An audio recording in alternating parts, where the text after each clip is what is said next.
Hello നമസ്കാരം. ഇന്ത്യയിൽ തന്നെ ഏറ്റവും വലിയ കോട്ടകളിൽ ഒന്നായ ഗോൽക്കൊണ്ട ഫോർട്ടിലാണ് നമ്മുടെ ഇന്നത്തെ യാത്ര കേട്ടോ. ഈ ഫോർട്ട് ആർക്കിയോളജി ഡിപ്പാർട്ട്മെൻറ്റിൻ്റെ സംരക്ഷണയിലാണ് കേട്ടോ. ഈ ഒരു മലമുകളിലുള്ള ഒരു കോട്ടയാണ്. ഈ ഒരു കവാടം കടന്നാലാണ് കോട്ടയിലേക്കുള്ള ആദ്യത്തെ പ്രവേശനം. അത് കഴിയുമ്പോഴേക്കും നമ്മളൊരു ഓൾഡ് സിറ്റിയിലെത്തും. ഇതൊരു പഴയ ഒരു പട്ടണമായിരുന്നു. അങ്ങനെ നമ്മൾ കോട്ടയുടെ ഏകദേശം ഭാഗങ്ങളെല്ലാം കണ്ടു തുടങ്ങിയിരിക്കുന്നു. അപ്പോൾ ഞങ്ങൾ ഓൾമോസ്റ്റ് ഫ്രണ്ടിലെത്തി കേട്ടോ. ഇനി ഇവിടുന്ന് ടിക്കറ്റ് എടുക്കണം. നമുക്ക് 25 റുപ്പീസൊക്കെയാണ് കേട്ടോ ടിക്കറ്റ്. അപ്പോൾ നമ്മൾ ടിക്കറ്റൊക്കെ എടുത്തു. ഞാനിവിടെ വരുന്നത് സെക്കൻഡ് ടൈമാണ്. ഞാൻ വർഷങ്ങൾക്ക് മുന്നേ ഒരു 10-20 വർഷങ്ങൾക്ക് മുന്നേ ഞാനിവിടെ വന്നിട്ടുണ്ടായിരുന്നു.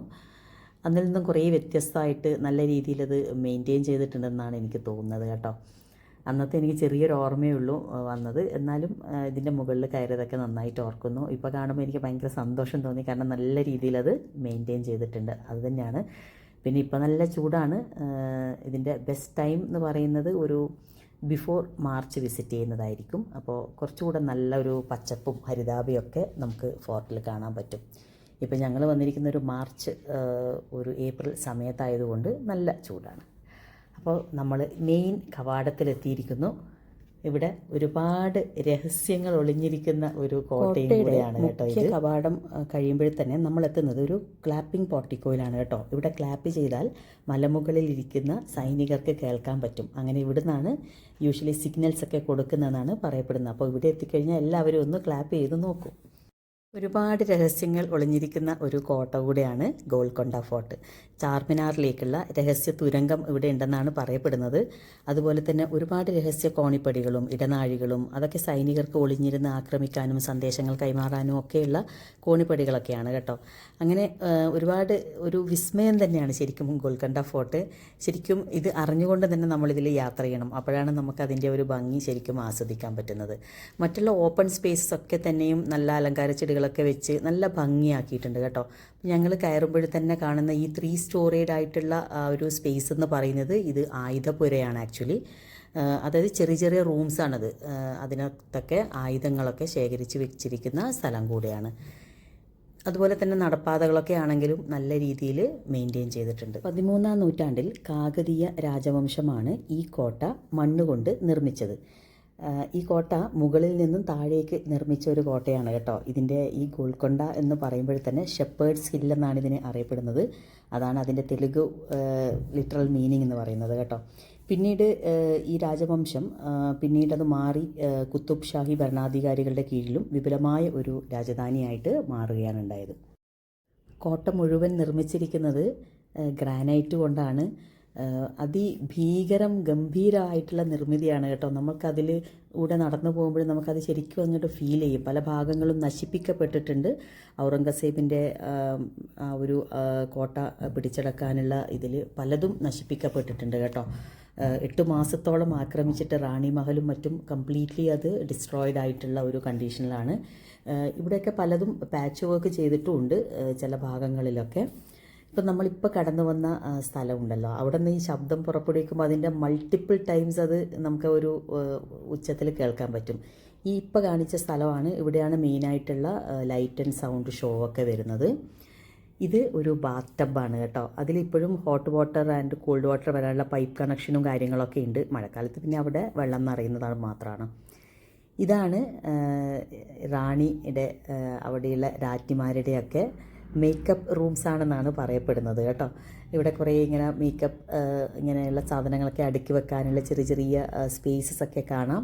ഇതിൻ്റെ ഫ്രണ്ടിലായിട്ടൊരു ചെറിയൊരു വെള്ളം ഇങ്ങനെ കെട്ടി നിൽക്കുന്ന ഒരു ടാങ്ക് പോലെ ഉണ്ടാക്കിയിട്ടുണ്ട്. അതിൽ റോസ് വാട്ടറൊക്കെ ഫില്ല് ചെയ്ത് വെക്കുന്നൊക്കെയാണ് പറയപ്പെടുന്നത്. അല്ല, അത് മിററായിട്ട് യൂസ് ചെയ്തു എന്നും പറയപ്പെടുന്നുണ്ട്. ഏകദേശം ഒരു 2-3 മണിക്കൂർ നമുക്കിവിടെ കോട്ടയിൽ സ്പെൻഡ് ചെയ്യാനുണ്ട് കേട്ടോ. അതുകൊണ്ട് തന്നെ ഒത്തിരി ക്ലൈമ്പിംഗ് ഒക്കെ ഉണ്ട്. ചില സ്ഥലത്തൊക്കെ കുറച്ച് അൺഈവനൊക്കെയാണ്. അതുകൊണ്ട് തന്നെ നമ്മൾ അതിനായിട്ടുള്ള മുൻകരുതൽ, വെള്ളം അങ്ങനെയുള്ള കാര്യങ്ങളൊക്കെ നമ്മൾ കൂടെ കരുതണം കേട്ടോ. നമുക്കവിടെ വെള്ളം കിട്ടാനുള്ള സ്ഥലങ്ങളൊക്കെ വളരെ കുറവാണ്. അവിടെ ഡ്രിങ്കിങ് വാട്ടർ ഫെസിലിറ്റി ഉണ്ടെന്ന് പറയുന്നുണ്ട്. പക്ഷേങ്കിൽ നമ്മളെ കയ്യിൽ കരുതുന്നതായിരിക്കും എപ്പോഴും നല്ലത്. അതുപോലെ തന്നെ ഈ സീസണിലൊക്കെ, അതായത് മാർച്ച് കഴിഞ്ഞിട്ടുള്ള സീസണിലൊക്കെ നല്ല ചൂടായിരിക്കും. അപ്പോൾ അതിനനുസരിച്ചിട്ട് യാത്ര പ്ലാൻ ചെയ്യുന്നതായിരിക്കും. ഞാൻ പ്രിഫർ ചെയ്യുന്നത് ഒരു സെപ്റ്റംബർ ഒക്ടോബറൊക്കെ പോവുകയാണെങ്കിൽ നല്ല ബ്യൂട്ടിയാണ്. നമുക്ക് ശരിക്കും ആ ഒരു ഗ്രീനറി എൻജോയ് ചെയ്യാൻ പറ്റും.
നമ്മളിപ്പോൾ കോട്ടയുടെ ഏകദേശം മുകളിൽ എത്താറായി. ഓരോ തവണയും നമ്മൾ തിരിഞ്ഞു നോക്കുകയും അത് ഹൈദരാബാദ് എന്ന സിറ്റിയുടെ ഭംഗി ആസ്വദിച്ചുകൊണ്ടാണ് പോകുന്നത് കേട്ടോ.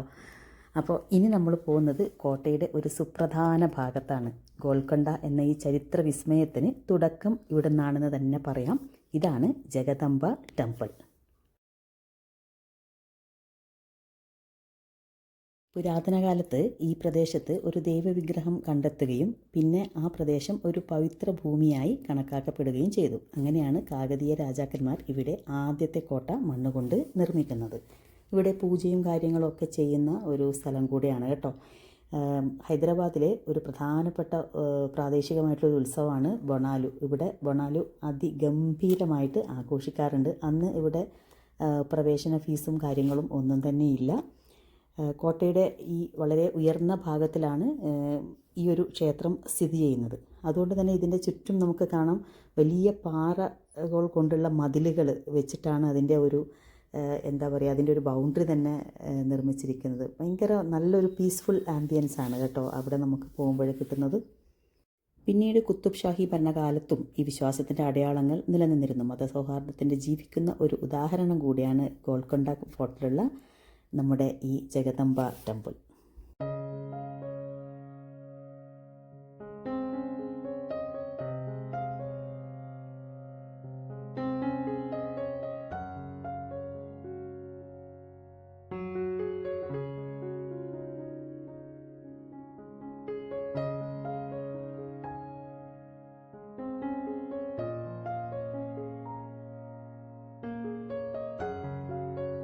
ക്ഷേത്രം കഴിഞ്ഞാൽ പിന്നെ നമ്മൾ കുറച്ചുകൂടെ സ്റ്റെപ്സ് കയറുമ്പോൾ എത്തുന്ന സ്ഥലമാണ് നമ്മുടെ സുൽത്താൻമാരുടെ ദർബാർ ഹാളിലേക്കാണ് എത്തുന്നത് കേട്ടോ. ഇതാണ് ഇവിടെ ഏറ്റവും ഉയരത്തിലുള്ള ഒരു നിർമ്മിതി എന്ന് പറയുന്നത്. ഇവിടെ ചില ഭാഗങ്ങളിൽ നിന്ന് നോക്കിയാൽ നമുക്ക് നമ്മുടെ എന്താ പറയുക, കോട്ടയുടെ ചുറ്റുമതിൽ കാണാൻ പറ്റും. ഈ ഒരു സ്ഥലത്ത് നിന്ന് നോക്കിയാൽ കാണാം കേട്ടോ. അങ്ങനെ കോട്ടയുടെയും അതുപോലെ തന്നെ ഹൈദരാബാദ് സിറ്റിയുടെയും ഒക്കെ നല്ലൊരു വ്യൂ പോയിൻ്റ് കൂടിയാണ് നമ്മുടെ ഏറ്റവും ഉയരത്തിലുള്ള ഈ ഒരു സ്ഥലം. അപ്പോൾ ഇതിന് മുകളിലോട്ട് ഇപ്പോൾ പ്രവേശനം ഇല്ല. ഇതുവരെ മാത്രമേ നമുക്ക് കയറാൻ പറ്റുള്ളൂ. ഇതുപോലെയുള്ള ഒരു വളരെ നേരോ ആയിട്ടുള്ള ഒരു പാർട്ടിലൂടെ വേണം നമുക്ക് പോകാൻ. ഇതാണ് ഞാൻ പറഞ്ഞ റാണി മഹലും കാര്യങ്ങളൊക്കെ കംപ്ലീറ്റ്ലി ഒരു ഡിസ്ട്രോയിഡ് ആയിട്ടുള്ള ഒരു അവസ്ഥയിൽ കണ്ടില്ലേ. ഇതിൽ നോക്കിയാൽ നമുക്കതിൻ്റെ ചുറ്റുമതിലൂടെ നമ്മുടെ ഈ കോട്ടയുടെ തന്നെ ചുറ്റുമതിൽ കാണാൻ പറ്റും. അങ്ങനെ അവിടെ കുറച്ച് സമയം സ്പെൻഡ് ചെയ്തതിന് ശേഷം നമ്മൾ തിരിച്ച് ഇറങ്ങുകയാണ് കേട്ടോ.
ഇനി നമ്മൾ കാണാൻ പോകുന്നത് ഇവിടുത്തെ ഒരു പ്രധാനപ്പെട്ട സ്ഥലമാണ്, അതായത് നഗീന ബാഗ്, രത്നങ്ങളുടെ തോട്ടം.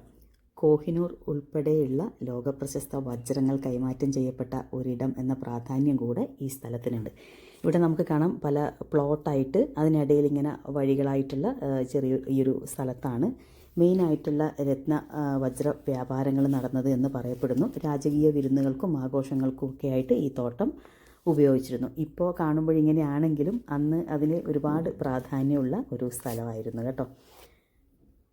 ഇതാണ് നഗീന ബാഗ്. നഗീന എന്ന് പറയുന്നത് രത്നങ്ങളുടെ തോട്ടം.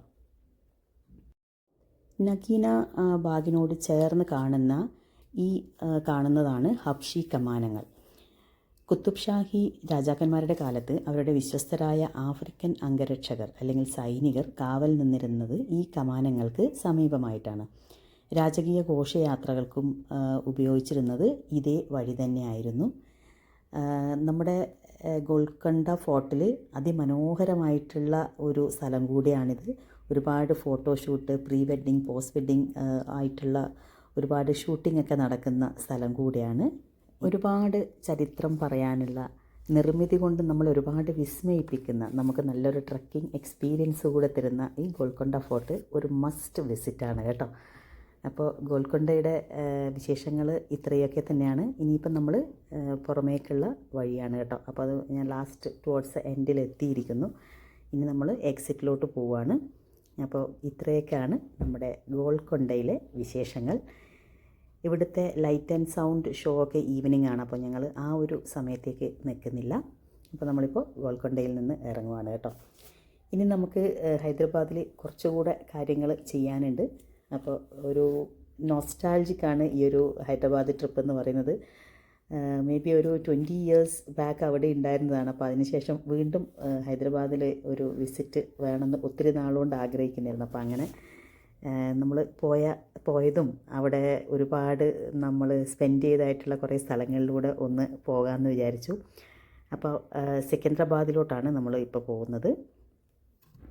നമ്മുടെ ഹുസൈൻ സാഗർ ലേക്കിൻ്റെ സൈഡിൽ കൂടെ ഒന്ന് പോകണം.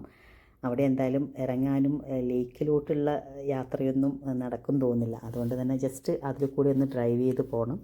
പിന്നെ നമ്മുടെ എപ്പോഴും ഒരു ഷോപ്പിംഗ് സെൻ്റർ ഉണ്ട്, ഷർമാസ് എന്ന് പറഞ്ഞിട്ട്. അവിടെ ഒന്ന് ജസ്റ്റ് ഒരു ഷോപ്പിംഗ്, പിന്നെന്താണ് ഭക്ഷണം കഴിക്കണം, നേരെ തിരിച്ച് റൂമിലോട്ട് പോകണം. അതാണ് ഇന്നത്തെ പ്ലാൻ. അപ്പോൾ see you in the next video ഇഷ്ടപ്പെട്ടാൽ ഒരു ലൈക്ക് ആൻഡ് കോമെൻറ്റ്. അപ്പോൾ നമുക്ക് അടുത്ത വീഡിയോയിൽ കാണാം.